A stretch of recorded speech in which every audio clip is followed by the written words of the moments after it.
Bonjour à tous, nous sommes le 10 novembre 2020. Alors, je vous remercie d'être présents pour un petit instant de lecture. Alors aujourd'hui, j'ai envie de vous faire découvrir les 10 contes des Mille et une nuits de Michel Laporte. Non, c'est pas un cours de français. Je suis tombée sur un de ces contes et je me suis dit, tiens, c'est quand même bizarre parce que ça résonne et c'est vraiment d'actualité. Donc déjà, qui est Michel Laporte? L'auteur est né le 2 juin 1950 à Rodez, dans l'Aveyron. Cela fera bientôt 20 ans qu'il se consacre exclusivement à l'écriture. Pour les adultes, il a surtout travaillé dans la vulgarisation, histoire de France, histoire, littérature, lexicographie, etc. Pour la jeunesse, il a collaboré chez Nathan à plusieurs séries. Jonathan Cap, Les Héritières, La Famille Fontaine et a travaillé chez Hachette dans le secteur français, langue étrangère. S'il écrit volontiers pour les jeunes lecteurs, c'est parce qu'il partage leur goût. Il aime la mythologie, les contes, les civilisations qui demeurent en grande partie mystérieuses.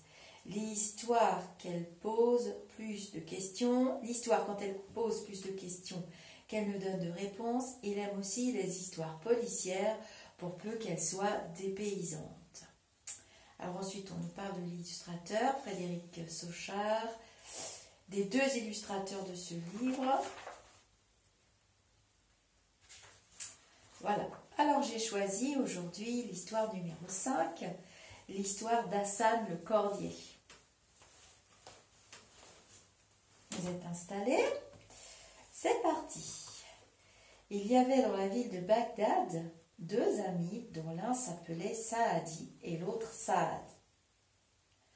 Un jour qu'ils se promenaient tout en discutant de choses et d'autres, Saadi, qui était extrêmement riche, affirma qu'à son avis, le seul moyen pour un pauvre de sortir de la misère était de se trouver en possession d'une somme d'argent relativement importante, à condition d'en faire un usage convenable, dit-il. Il deviendrait infailliblement riche et même opulent. Le moyen que tu proposes pour faire qu'un pauvre devienne riche ne me paraît pas aussi sûr que tu le dis, lui répondit Saad. Je crois qu'un pauvre peut faire fortune par un autre moyen que l'argent. Je suis disposé, répliqua Saadi, à en faire l'expérience tout de suite pour te prouver que j'ai raison. Allez, viens avec moi. Il emmena Saad jusqu'à l'atelier voisin d'un cordier, dont les vêtements et le misérable équipement disaient assez combien il était pauvre. Les deux amis le saluèrent et lui demandèrent comment il s'appelait. Le cordier leur rendit leur salut et déclara qu'il s'appelait Hassan. Hassan, dit Saadi, tout métier nourrit celui qui le pratique, et je suis certain que grâce à lui, tu vis à ton aise. Hélas, messieurs, répondit Hassan, quoique je sois à l'ouvrage du matin jusqu'au soir, c'est à peine si mon travail me procure de quoi ne pas mourir de faim avec ma femme et mes 5 enfants. Saadi sortit alors une bourse qu'il avait sur lui et la donna à Hassan. Elle contenait 200 pièces d'or. « Prends, mon ami, dit-il au cordier, et je ne doute pas que d'ici un peu de temps, nous te trouverons aussi riche que les principaux membres de ta profession. » Puis les deux amis s'en allèrent, laissant le cordier ravi de cette petite fortune qui lui tombait du ciel. Le premier moment de surprise passé, il tira de la bourse 10 pièces d'or pour acheter du chanvre et quelques provisions, puis rangea le reste des pièces dans son turban. Il passa le reste de la journée à travailler comme à son habitude, et le soir venu, s'en retourna chez lui. Comme il y avait très longtemps qu'on n'avait pas mangé de viande dans sa maison, chemin faisant, il s'arrêta chez le boucher pour en acheter. Mais comme il arrivait près de chez lui, Un Milan affamé se jeta sur la viande qu'il tenait à la main et tenta de la lui arracher. En s'efforçant d'empêcher l'oiseau de voler la viande, Hassan fit tomber son turban. Aussitôt l'oiseau se précipita sur le turban et en un clin d'œil l'emporta dans le ciel. Les 10 pièces d'or qui restèrent ne durèrent pas longtemps, et dès qu'elles furent dépensées, l'infortuné Cordier se trouva dans la même situation de pauvreté qu'auparavant. Environ 6 mois après sa mésaventure avec le Milan, Hassan reçut la visite des 2 amis qui venaient voir comment il avait su tirer parti des pièces d'or. Tout rougissant de confusion, il leur raconta ce qui lui était arrivé. « Hassan, lui répondit Saadi, tu te moques de moi? Les Milans ne volent pas les turbans. Je pense qu'en réalité, tu as dépensé tout l'argent pour bien manger et te divertir. » De son côté, Saad crut que Hassan disait la vérité. Il défendit sa cause auprès de son ami, tant et si bien que Saadi sortit une autre bourse qu'il remit à Hassan. Comme la première, elle contenait 200 pièces d'or. Les 2 amis partis, Hassan rentra aussitôt chez lui. Il prit 10 pièces d'or de la bourse et chercha un endroit convenable pour y ranger le reste. Dans un coin de la maison, il y avait un vase plein de son. Pensant que personne n'aurait l'idée d'y fouiller, il y plaça les pièces d'or et, le cœur content, partit acheter du chanvre dont il avait besoin pour son travail. Un peu plus tard dans la journée, un marchand de cette terre que les femmes emploient pour se décrasser quand elles vont au bain passa dans la rue où habitait Hassan. Sa femme, qui n'avait plus de terre, appela le marchand pour qu'on lui en vende. Comme elle n'avait pas non plus d'argent, elle proposa au marchand de lui donner le vase de son en échange de la terre, ce qu'il accepta. Quand il revint avec sa cargaison de chanvre, Hassan vit que le vase n'était plus à l'endroit où il l'avait laissé. Il demanda à sa femme ce qu'elle en avait fait. Elle répondit qu'elle l'avait remis à un marchand ambulant en échange de terre à décrasser. « Malheureuse, qu'as-tu fait là ?» s'écria Hassan. « Tu as donné à ce marchand les 190 pièces d'or que j'avais cachées dans le vase. »« Oh, hélas !» répondit la femme. « J'ai cru que je ne lui donnais que du son. Mais aussi, pourquoi ne m'as-tu pas dit que tu avais caché de l'or dans ce vase ? Vois ce que nous coûtent tes cachotteries. » Hassan fut obligé de reconnaître qu'elle avait raison. S'efforçant de faire contre mauvaise fortune bon cœur, il se remit au travail, et pour lui et sa famille, la vie reprit comme auparavant. Environ 6 mois après la mésaventure du vase, les 2 amis vinrent voir comment Hassan avait su tirer parti des 200 pièces d'or qu'il avait reçues. Au premier coup d'œil, ils virent qu'Hassan était aussi pauvre que la première fois. « Eh bien, mon ami, lui dit Saadi, quelle aventure extravagante vas-tu nous raconter pour te justifier de n'avoir pas su profiter de l'or que je t'avais donné ?»« Eh bien, mon ami, lui dit Saadi, quelle aventure extravagante, hein ?»« Hélas, messieurs, répondit Hassan, qui ne savait comment répondre, tant il se sentait humilié. Il m'est arrivé un accident encore plus incroyable que le premier. » Malgré sa honte, il leur raconta comment sa femme avait donné le vase de son en échange de la terre à décrasser. Quand il eut fini son récit, Saad dit à son ami : « Tu vois que tu n'avais pas raison. Par 2 fois, tu as donné à ce malheureux assez d'argent pour pouvoir faire fortune, et 2 fois le destin l'a empêché de s'enrichir. Même si j'avais des doutes sur la façon dont il a dépensé l'argent, répondit Saadi, je dois admettre qu'Hassan n'a pas fait fortune. Mais l'expérience n'est faite qu'à moitié. À ton tour de démontrer qu'un pauvre peut s'enrichir par un tout autre moyen que l'argent. » Saad sortit alors de sa poche un morceau de plomb qu'il remit au cordier. Puis les deux amis prirent congé d'Hassan en lui promettant de revenir au bout de quelque temps pour voir comment ses affaires avaient tourné. Sur le moment, Hassan crut que Saad se moquait de lui. Mais comme il ne voulait pas mécontenter les deux amis, il mit le bout de plomb dans sa veste et n'y pensa plus. Le soir venu, il rentra chez lui et après un maigre dîner se mit au lit.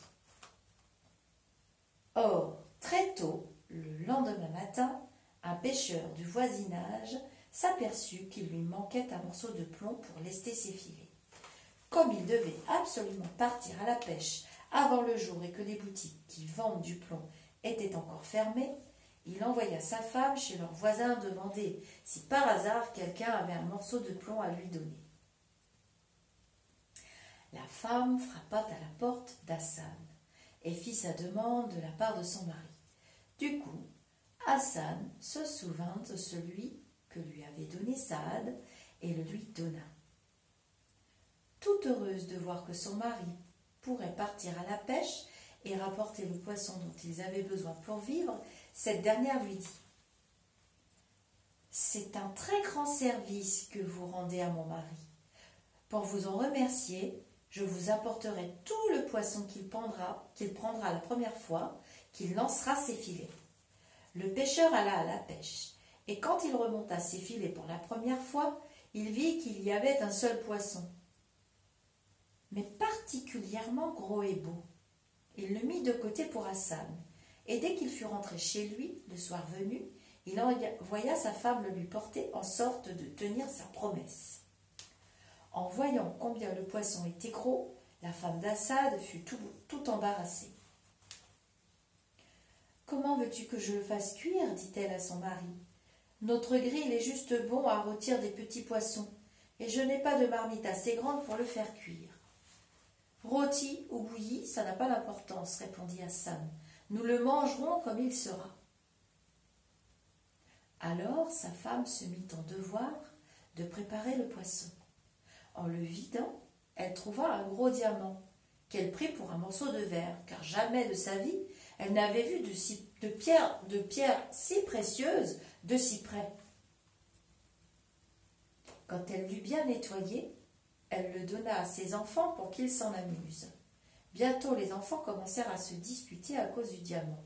Tous voulaient le tenir et le regarder à la fois, et les petits pleuraient parce que les grands ne les laissaient pas jouer avec, aussi longtemps qu'ils le voulaient.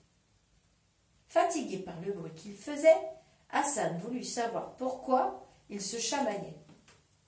« Père, lui répondit son fils aîné, c'est à cause d'un morceau de verre qui fait de la lumière dans l'obscurité. » Hassan voulut voir ce morceau de verre et demanda où il l'avait trouvé. Sa femme répondit qu'il était dans le ventre du poisson. Il dit alors à sa femme de cacher la lampe à huile dans la cheminée. Le diamant brillait si fort qu'il suffisait à remplacer la lumière de la lampe. Devant cette merveille, les enfants se mirent à pousser de grands cris d'admiration que vinrent bientôt amplifier ceux des parents qui essayaient de les faire taire et de les envoyer se coucher. Tant et si bien que le lendemain matin, alors qu'Hassan venait de partir pour son atelier, la femme de leur voisin vint, au nom de tout le quartier, se plaindre du bruit qu'ils avaient fait la veille. La femme d'Hassan s'excusa et lui expliqua que c'était à cause d'un morceau de verre qui luisait dans l'obscurité. Intriguée, la voisine voulut voir le morceau de verre. Pendant qu'elle l'examinait, la femme d'Hassan lui raconta comment elle l'avait trouvé. « Ma chère amie, lui dit la visiteuse au bout d'un moment, je crois comme toi que ce n'est que du verre, mais comme il est très beau, je veux bien te l'acheter pour m'en faire un ornement. » Quand ils entendirent qu'on parlait de vendre leurs jouets, les enfants se mirent à pleurer et à crier au point que leur mère fut obligée de congédier la visiteuse pour aller s'occuper d'eux et de les consoler. De son côté, la voisine s'empressa de se joindre à la boutique de son mari qui était joaillier. Comme elle avait l'expérience des pierres précieuses, elle avait tout de suite vu qu'il s'agissait d'un diamant d'une taille et d'une qualité extraordinaire. Elle raconta sa découverte à son mari, lui décrivit le diamant dans les moindres détails et lui dit qu'elle espérait bien l'avoir pour un prix dérisoire, puisque la femme d'Hassan croyait que c'était du verre. Le joaillier n'avait jamais entendu parler d'un diamant aussi beau. Très désireux de l'avoir, il renvoya aussitôt sa femme l'acheter à la femme d'Hassan, en lui recommandant bien de ne le laisser échapper pour rien au monde. Entre-temps, Hassan était rentré chez lui. Quand il vit combien la femme du joaillier était pressée d'acheter ce qu'il avait pris pour un vulgaire morceau de verre, il devina qu'il valait beaucoup plus qu'il n'avait cru. Aussi déclara-t-il qu'il ne s'en séparerait pour rien de moins, pour pas moins de 100 000 pièces d'or. La femme du joaillier marchanda longtemps, mais comme son mari lui avait dit de ne laisser échapper le diamant pour rien au monde, elle finit par accepter le prix qu'en exigeait Hassan. Et le soir même, son mari vint compter à Hassan les 100 000 pièces d'or. La vente du diamant ainsi réalisée, Hassan se trouva plus riche qu'il n'avait jamais osé le rêver. Mais il se garda bien de dilapider son argent en faisant des dépenses inutiles. Au contraire, il commença par acheter tout le chanvre qui était disponible dans Bagdad. Après quoi, il se rendit chez tous les cordiers qui se trouvaient dans la même situation que lui auparavant et leur proposa de travailler pour son compte. Il leur proposa de leur fournir le chanvre dont ils avaient besoin dans leur métier et de leur acheter toute leur production à un bon prix. Ravis d'être ainsi assurés d'un revenu régulier, ils acceptèrent tous. Hassan affréta ensuite des caravanes pour aller acheter du chanvre partout où l'on en produisait et fit construire de vastes entrepôts pour le stocker quand il arrivait. Il aménagea également un espace dans ces entrepôts pour y emmagasiner les cordes une fois qu'elles étaient fabriquées et envoya des caravanes pour les vendre partout où l'on en avait besoin. En peu de temps, il devient ainsi le cordier le plus important de tout le pays.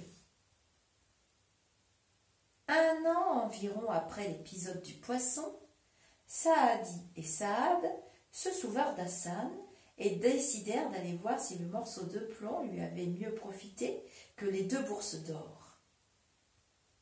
Quand ils arrivèrent dans la rue où se trouvait son atelier, ils virent qu'il était vide. Un peu inquiets, ils demandèrent aux voisins ce qui était arrivé au cordier. Ces derniers s'étonnèrent de l'inquiétude des 2 amis et leur dirent qu'Hassan était devenu l'homme le plus riche de sa profession.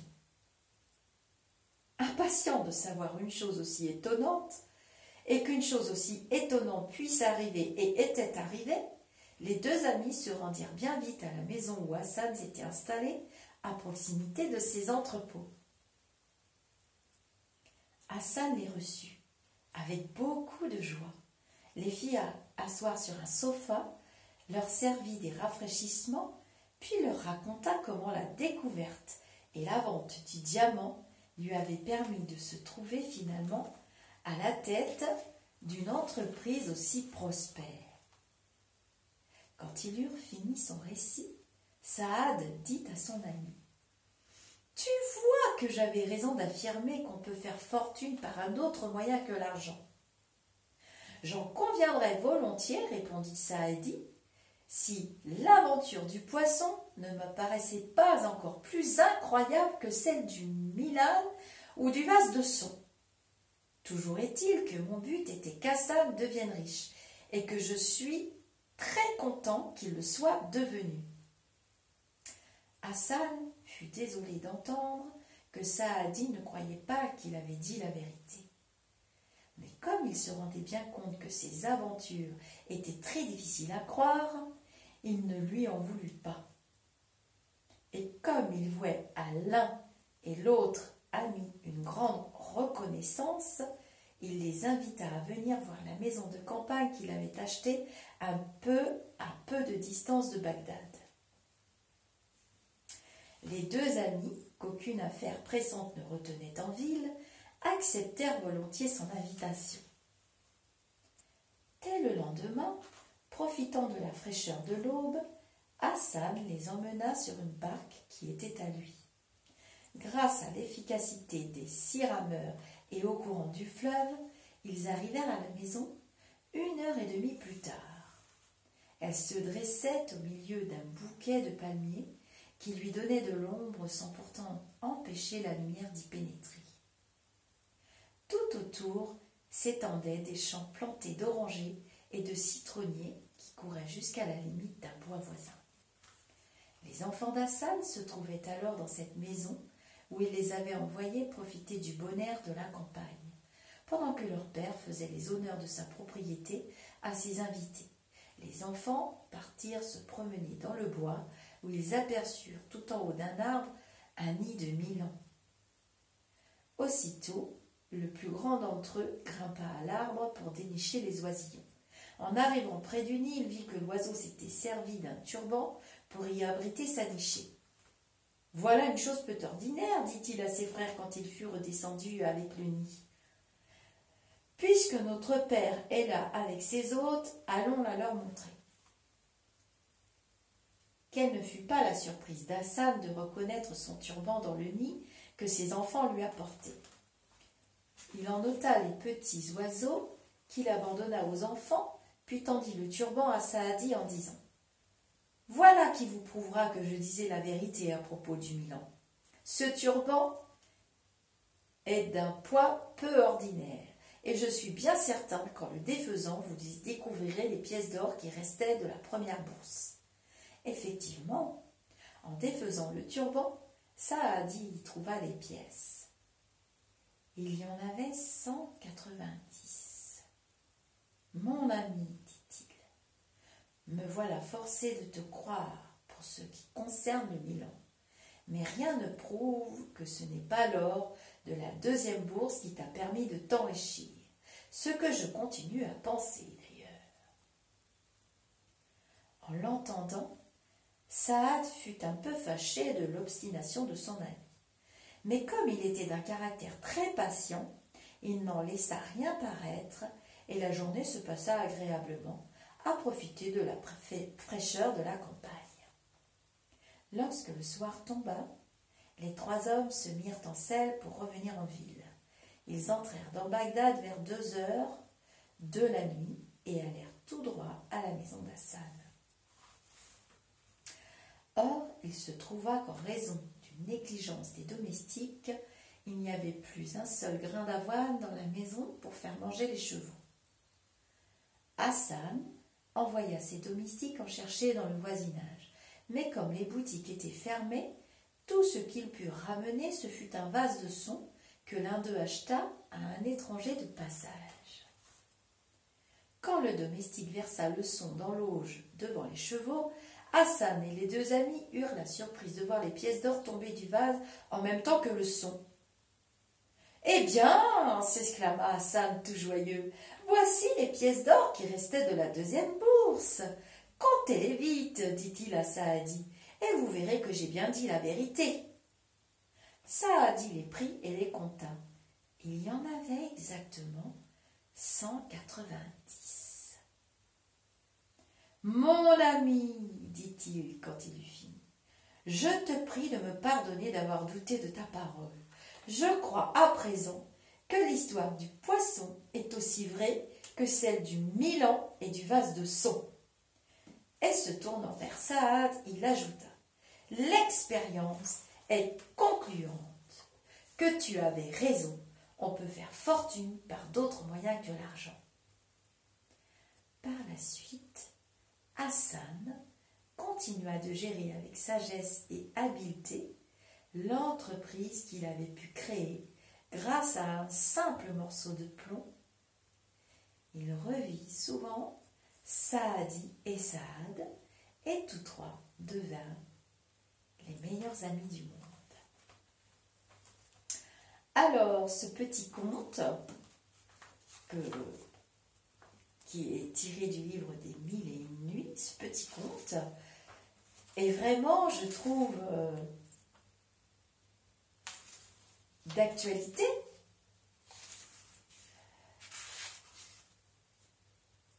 Voilà. J'aurais peut-être dû vous lire la préface de ce livre, je pense.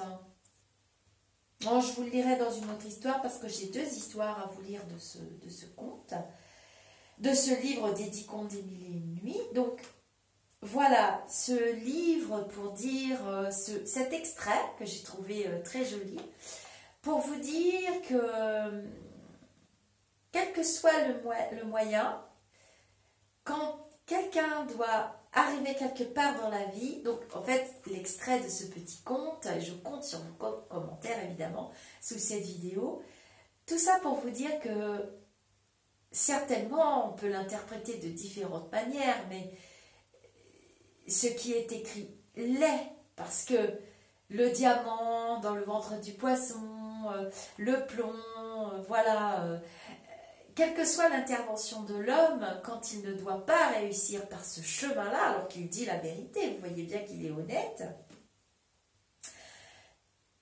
eh bien, c'est écrit, et il devait y arriver. Peu importe la route qu'il aurait prise, peu importe les manières, il a eu de la chance. Première fois, il a eu cette bourse, deuxième fois, il a eu l'autre bourse, il n'y est pas arrivé avec ça. Il n'y est pas arrivé d'autre manière, ça avait été quand même difficile, mais il est quand même arrivé. Donc, ce petit conte pour nous rappeler quand même que ce sont des expériences différentes, mais c'était quand même son chemin de vie. Et il était quand même préparé, il était quand même incarné à devenir un brillant homme d'affaires, même avec l'intervention de la main de l'homme, même sans l'intervention de la main de l'homme, ce qui arrive quand même. Pour moi, c'est la moralité de ce conte, c'est le but qui est atteint et l'expérience de diriger des hommes, de créer des entreprises pour nourrir les uns les autres, elle est quand même là dans cette histoire. Il y est arrivé même avec d'autres outils et un autre chemin. Voilà, j'ai envie de communiquer avec vous si vous connaissez ces petits contes des 1001 nuits. Voilà, je vais lire vos commentaires et puis on échangera plus ou moins sur le sujet si ça vous a plu. Je vais vous dire namasté et je vais vous faire une autre vidéo tout de suite sur un autre sujet. À très vite.